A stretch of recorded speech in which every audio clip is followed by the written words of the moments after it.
We're just over a week away now from WrestleMania 28. The night before, it is the Hall of Fame ceremony. Joining me right now, the man who will be headlining the class of 2012.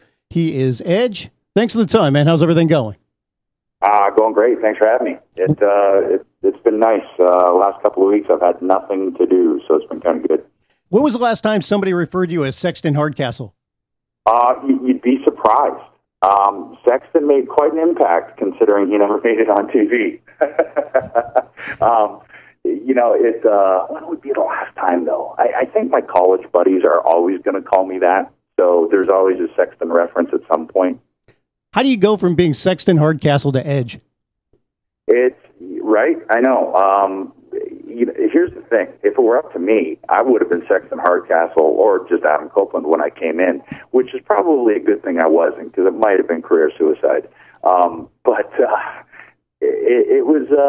It was interesting. And I think that's why at first I didn't really know what the heck Edge was and why it didn't catch fire initially, because I didn't know what this deal was. I knew I was supposed to be mysterious. That was it. And it's like, okay, so what do I do? Like, what is this? And I don't think anybody knew. So it was a work in progress.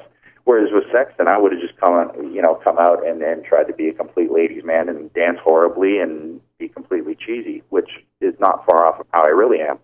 So you would have been Val Venus? Essentially, yes.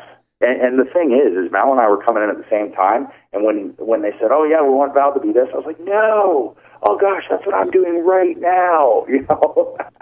But in hindsight, it worked out pretty good.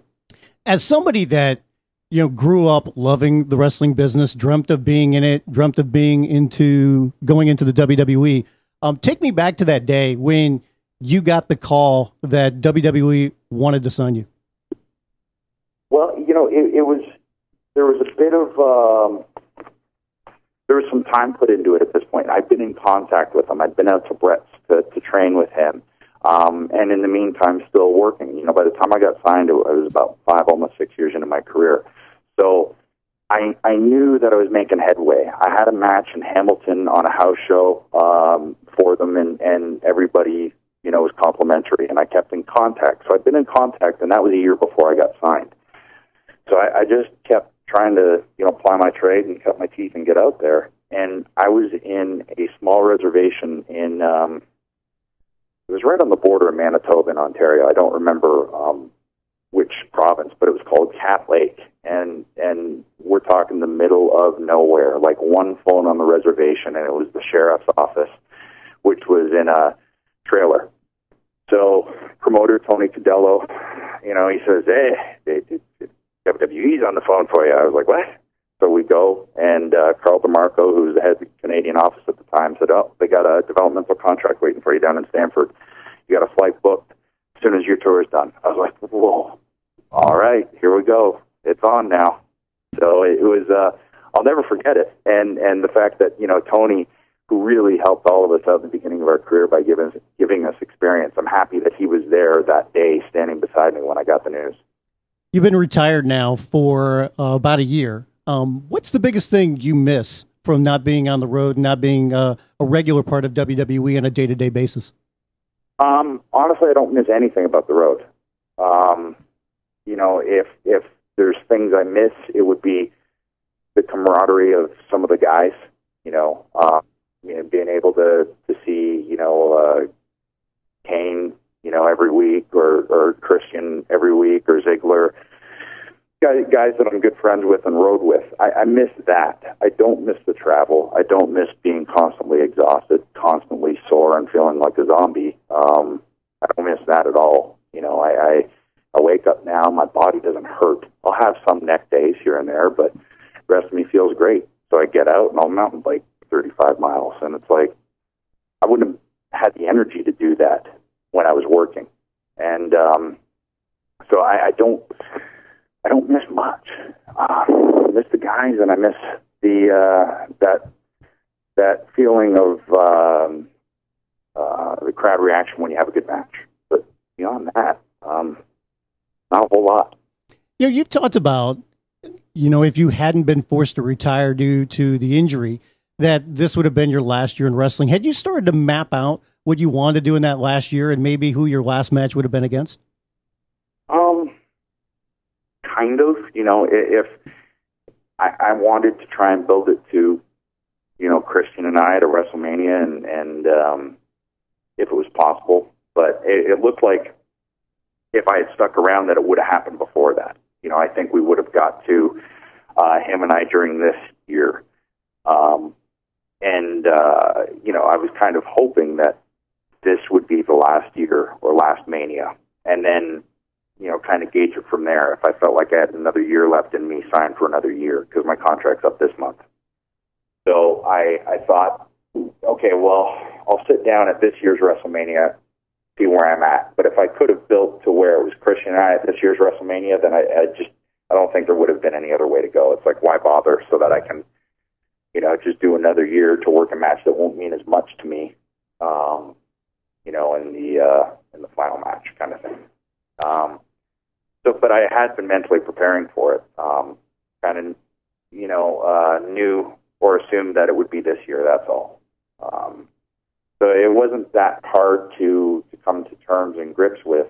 I think it was harder for other people. Like, I've had a lot of grown men come up to me, man, I'm just so bummed. I was crying. I was like, thanks. But I knew what was going on in my body, so it wasn't as much of a shock to me, I guess.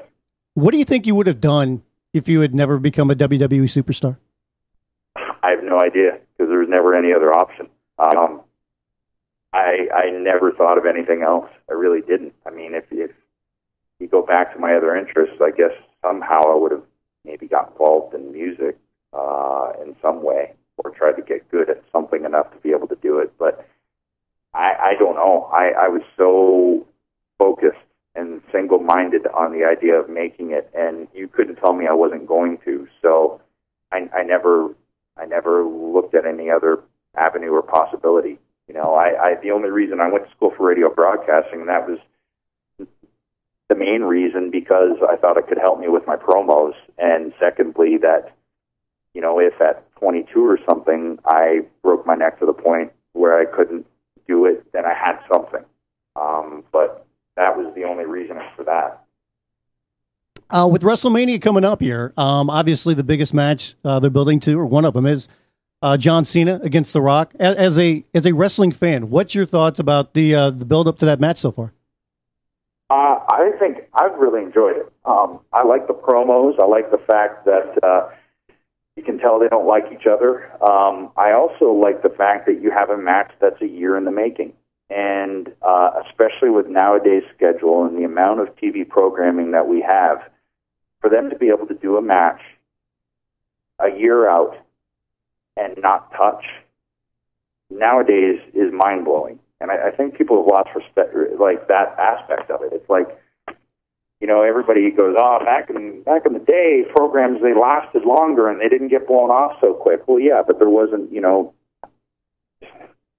6 hours of programming every week or whatever it is. It's hard to keep guys apart. It's hard to do Savage and Steamboat nowadays.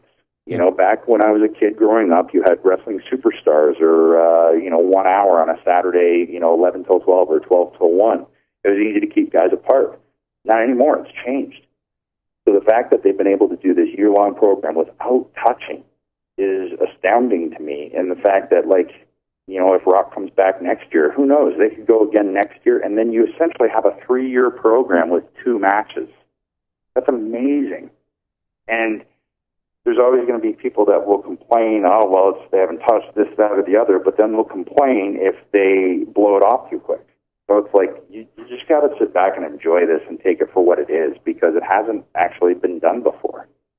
Are you surprised there's been talk that some of the guys in the locker room are upset that Rock is back and getting the spot that he is at WrestleMania? It doesn't surprise me. I think for me, the way I look at it, but I'm in a different aspect, and I was even if I were there this year, I'd look at it the same way. To me, Rock coming back doesn't hurt anybody, and I've said it before that if you get knocked off the show, or you think you're getting knocked off the show because of The Rock, to me, it's your own fault. If you're good enough, you're going to be on the show. If you make enough of a difference, you're going to be on the show. And if you're not, then you got to look at yourself in the mirror and go, why am I not? Because it's not The Rock. So The way I look at it is you've got a program that a lot of people are talking about, and a lot more people will be talking about it and possibly seeing it this year. And if it's not the case, well, it's not the case. But to me, it does nothing but help the business. He doesn't got to do it. He doesn't have to come back and do this. He's making however many million a movie. So I think it's a good thing. I think it's made it's been refreshing to see some promos where you can actually get a little bit more for lack of a better term, cutting edge again. And I think everybody started to do that because he's been allowed to. So if it's kind of helping break the borders back open again because he has no reins, great. It can help everybody. Two last things. After nearly a 20-year career, what kind of cool collectibles do you have still? What kind of cool what? Sorry? Kind of cool collectibles that you've maybe kept over the year from your career? It's weird. I try not to put anything up in the house. They're in my gym. I have, the championships, and I did some, so I got every title I held, which is to me the kind of the ultimate memento, I guess. Weird things like, from the Slim Jim commercials, they did these paintings of me in various situations, a cartoon version of me, like wrestling a werewolf, which is pretty awesome. I'm not going to lie. Doing a kickstand on the Grand Canyon, but they're in the garage and they'll never see the light of day. So just things like that, just weird, odd little things. I think there's an Edge piggy bank kicking around here somewhere. Just if I saw anything that was just really random and rare, then I'd grab it. But otherwise, I just put it in boxes and either put it down in the basement or in the garage. Do you still have your jacket from being in the Brood? Got all the jackets, got all my gear, got all my tights and boots over the year. Actually, at Mania this year, I think they have about 19 pairs of my stuff that I sent to them. So I got Brood jackets, I got original vignette jackets, all the jackets over the years. I got all that stuff. Plan on putting them on eBay and putting a kid through college one day. Nice. Last thing, when you're giving your induction speech at the Hall of Fame, what do you think has the better chance of happening first? Tears of joy for going into the Hall of Fame, or tears of laughter when you see Michael P.S. Hayes sporting his white pimp suit again? I probably tears of laughter, seeing what Michael's, because I'm hoping it's something different this year. I want to see some different colors. Like, I'd like to see a nice. I think he's done like a pastel yellow before, but this is Miami. We could get full Miami Vice, like powder blue or some kind of weird lilac, or who knows what he's got up his sleeve. But I'm looking forward to it, and if it's bad enough, I will point it out. I think that you and Christian should go up there as Crockett and Tubbs. That's genius. I never even thought of that. It's just like some old Huarache sandals and bad pleated baggy pants. Oh, yeah. You got to have the white suit jacket. One of you guys wears the pink T-shirt. One wears the blue. And no matter what, shoulder pads. Absolutely. The blazer. Yeah. Absolutely. I can see. But who's Crockett and who's Tubbs? Well, you get to choose. You're the one that's actually going in. Yeah, so I'm pretty sure I'm Crockett. Yeah, I would go that way. So it's next weekend. It's the WWE Hall of Fame. It's the night before WrestleMania 28. It's all taking place down in Miami, Florida. Also, by the way, coming up on April 10th at stores everywhere, including WWE Shop, and you can also go to Amazon. You can get You Think You Know Me, the story of Edge on Blu-ray. Edge, thanks for the time. We're looking forward to seeing you at the Hall of Fame, and you deserve it. Looking forward to seeing everything, and thanks again for the time. Thanks. Appreciate it, man. Good talking to you.